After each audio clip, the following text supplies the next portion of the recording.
Olha, em relação ao jogo de Sporting, fazer aqui uma nota introdutória, como sempre. Eu creio que o Sporting hoje, a jogar no terreno do Estoril Praia e olhando muito para aquilo que é o trajeto deste Estoril Praia, uma equipa com resultados negativos, mas o único resultado positivo foi em casa frente ao Aves. O Estoril acabou por ganhar por 3-1 frente ao Aves, e creio que a partir daí, não só os adeptos do Estoril, mas também Ian Castro e sua equipa, podiam olhar para o fator casa e extrair daí o melhor resultado possível frente à equipa do Sporting. O que tal não aconteceu? O Sporting, que tem estado dentro de uma forma controlada daquilo que são as conquistas dos seus objetivos, que tem a única derrota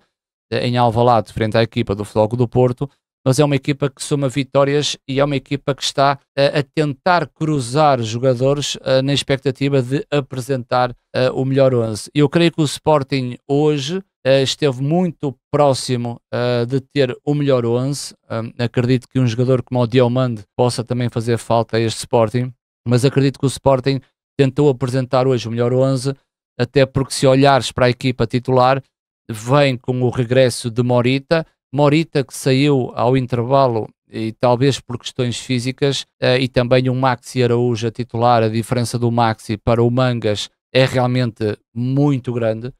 e o Sporting que iria então defrontar um Estoril Praia, sabendo que o Estoril Praia ia ter muitas dificuldades para defrontar a equipa campeã. Outra coisa que serve como nota introdutória é tentar perceber o calendário da equipa do Sporting, e perceber que o Sporting na próxima semana vai ter um desafio muito complicado, que é a deslocação à Itália para defrontar o Nápoles. Portanto, o Sporting pode também estar aqui a criar um padrão em que a jornada que antecede a Liga dos Campeões, se o Sporting conseguir controlar o jogo, não vai precisar de acelerar o mesmo para tirar proveito do seu adversário. Curiosidade que o Estoril Praia e o Ian Castro volta a colocar a sua ideia com os três centrais, o Kevin Bomá, o Ferro e o Bacher, mas tem aqui um problema que é o meio campo a dois, numa solução que não se torna solução, que é colocar o João Carvalho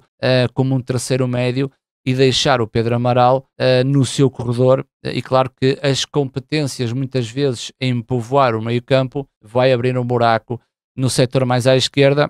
e no lado direito o Rafik Guitane, que saiu no último jogo antes do intervalo, nada satisfeito, no lado direito, e depois este Ricardo Sanchez, que não gostei nada do ala direito do Estoril Praia, também a sair lesionado, com Alejandro Marques a ponta de lança. Uma equipa do Estoril que por muito que conseguisse defender a zona, acabava sempre por ter prioridade os contra-ataques, mas é uma equipa que não consegue transportar jogadores suficientes para o meio campo do Sporting, e o Sporting foi sempre controlando aquilo que foram os ataques do Estoril Praia. O Sporting na primeira parte até poderia ter feito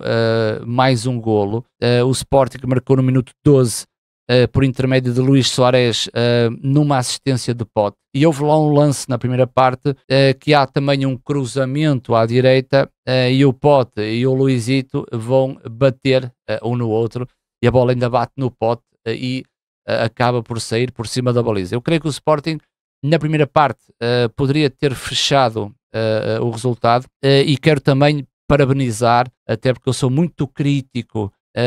em relação aos extremos do Sporting, naquilo que é fechar o espaço, e queria parabenizar os jogadores do Sporting, principalmente o Pote, que se tu olhares para o jogo do Sporting, não foi um Sporting muito vistoso, até porque os jogadores como o Trincão e o Pote têm que ser vistosos para que vocês possam elogiar as suas exibições, mas naquilo que foi a área mais técnica, a área do treino, da observação, hoje o Pote fez um jogaço, mesmo um Sporting a serviços mínimos, a forma como o Sporting consegue controlar o jogo e não deixar que o adversário criasse perigo. O Pote hoje, na minha leitura, foi essencial,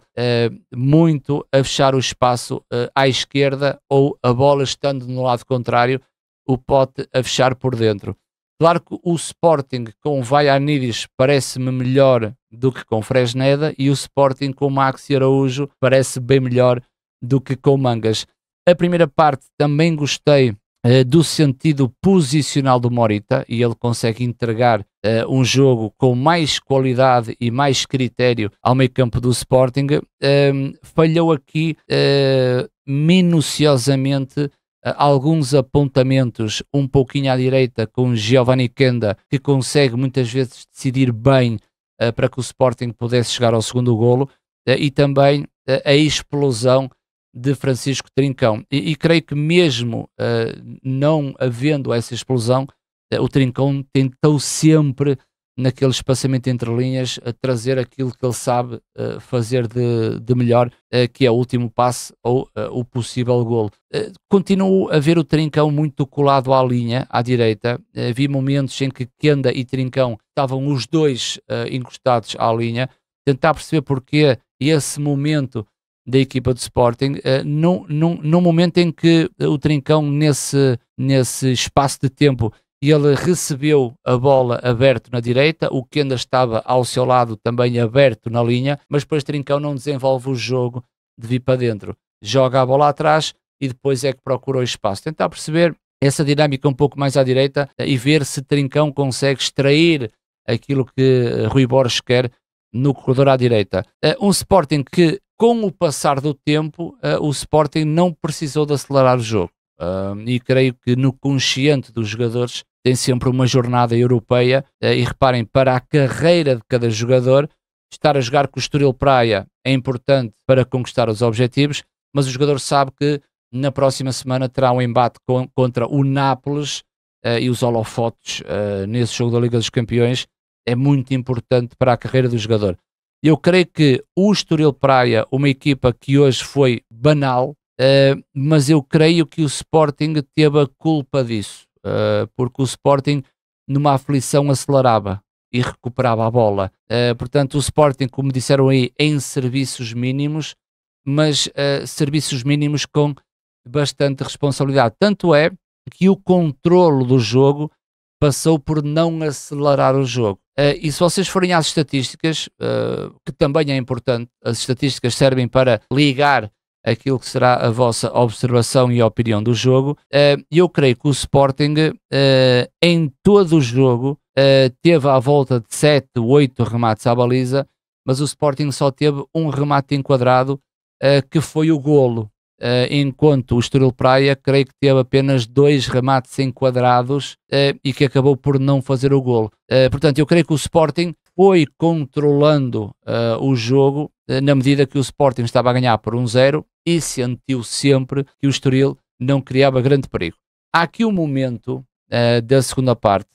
quando o Rui Borges muda e faz as alterações, um momento de um pouco de apreensão, quando o Kosciuszko entra para a saída de Morita, apreensão naquilo que é a saída do Morita por questões físicas, creio, mas a entrada do Kocho não me pareceu no bom momento, ou seja, a entrada de Kosciuszko foi por uma urgência e não por uma decisão de o colocar para acrescentar qualquer coisa. O Kosciuszko continua a ter, na minha ótica, alguns erros posicionais que faz com que ele tenha más abordagens, mesmo com bola,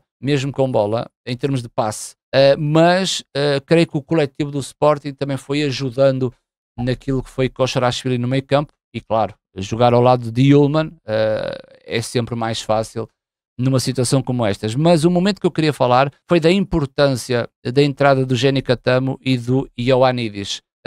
Não percebi a Alisson mais tarde, mas a Alisson veio mexer com o jogo e estou a gostar cada vez mais do Alisson, mas o Jenny Catamo e o Ioannidis naquele minuto, eu pensei que o Sporting pudesse acelerar um pouco o jogo, até porque Ioannidis quer se mostrar e quer marcar, e o Jenny Catamo que perdeu o seu lugar para o Giovanni Kenda. Mesmo o Jenny, muito trapalhão, rápido mas trapalhão, mas que não conseguiu mostrar a Rui Borges que neste momento está melhor do que o Kenda. E Ioannidis, que procura sempre o golo, acabou também por não marcar o golo. Só para terminar, aquilo que é a minha opinião, não vou falar de questões táticas. Eu acho que num jogo do Sporting não vi grandes alterações,